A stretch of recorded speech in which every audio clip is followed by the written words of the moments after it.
100 grams na pork and beef, 1 tablespoon soy sauce, 1 tablespoon oyster sauce,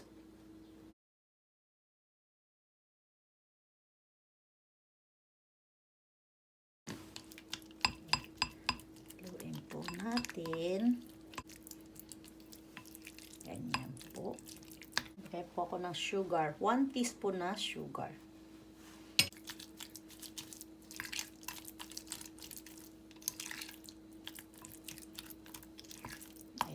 Po. Ito po ay malambot na tofu. Ayan. Pwede na po itong kainin ng ganito. Kaya po yung tofu sa atin sa Pilipinas, pwede po ninyong gamitin. Kaya lang meron po siyang konting aftertaste yung tofu. Ayan. Hindi po ako talaga nawawala ng chicken powder. Kahit konti, naglalagay po ako. Start na po tayo.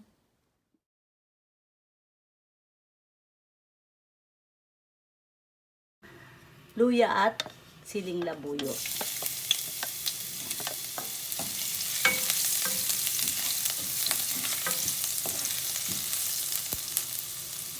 Ito. Sunod ko agad ang bawang.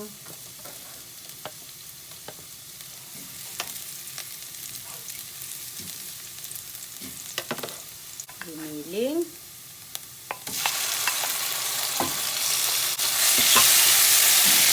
Ko lang po ang apoy. Pwede po kayong gumamit ng pork belly. Ayan na po natin itong ilagay ko po ang 1 tablespoon sake.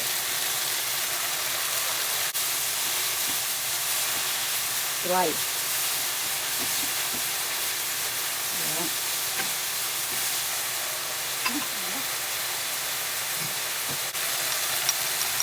1/2 chicken powder. 1/2 teaspoon lang po yun. 1/2 teaspoon chicken powder. Lagay ko po yung pala ko na po itong tofu. Sabay po ng sili. 50 ml na tubig.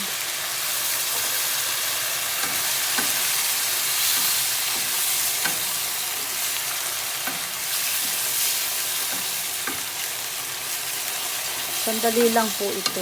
Ganito lang po ang timpla nito. Naglalagay po ako ng paminta.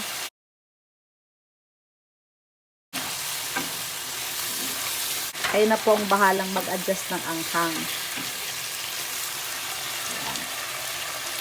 Titikman ko po.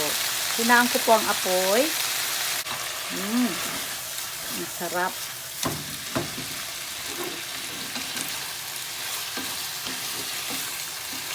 Ganyan lang po yun. Yan. Tinan nyo po. Dry na po.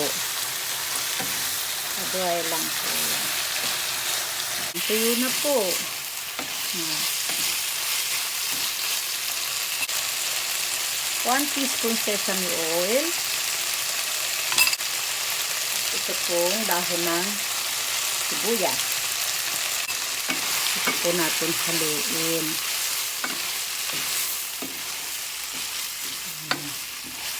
Okay na po ito. Yan. Ganyan lang po yan. Pwede na po yan. Ganyan po yan. Ito na po ang ating spicy tofu. Tikman po natin ang tofu. Itadakimasu.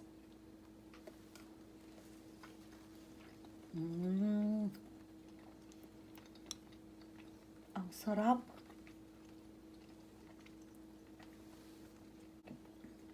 Grabe, sarap nito ah.